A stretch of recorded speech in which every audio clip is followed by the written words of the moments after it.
I am sure તમે પણ સાંભળ્યું હશે કે મહુડીની સુખડી મંદિરની બહાર નથી લઈ જવામાં આવતી અને સ્પેશિયલ સુખડીનો સ્વાદ અને આનો જવાબ મેળવવા માટે તો આપણે મહુડી જ જવું પડે.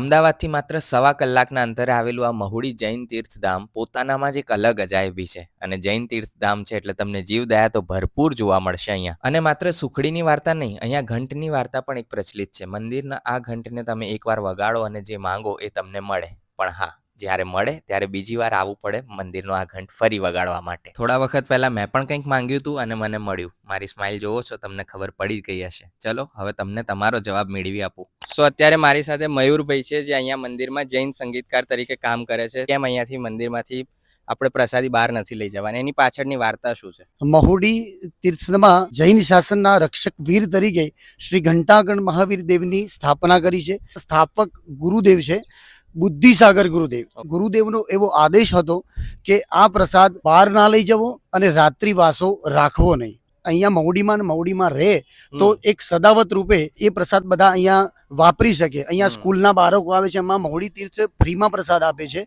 તો એવો ગુરુદેવનો આદેશ છે, બુદ્ધિસાગર ગુરુદેવનો આદેશ છે અને એ આદેશ અનુસાર અહીંયા એવી પ્રથા છે કે પ્રસાદ બહાર ના જાય અને રાત્રિવાસો રખાતો નથી. અને પેલું પણ કહે છે કે કોઈક લઈ જાય તો અશુભ થાય છે, એ કેટલું સાચું છે? એમાં સાચી વાત છે, પણ એમાં શું કે કોઈ એવું માને કે લાવ ચલો હું લઈ જાઉં અને શું થાય છે એ મારે જોવું છે. જો એવા કદાચ અહમથી લઈ જાય તો 100% અશુભ બને છે. એમાં કોઈ મિનિમેક નથી. અચ્છા, ચેલેન્જ નહીં કરવાની. અને અહીંયા પ્રસાદ હશે તો કોઈકને કામ લાગશે, એ પર્પઝથી અહીંયા મૂકવામાં આવે છે પ્રસાદ.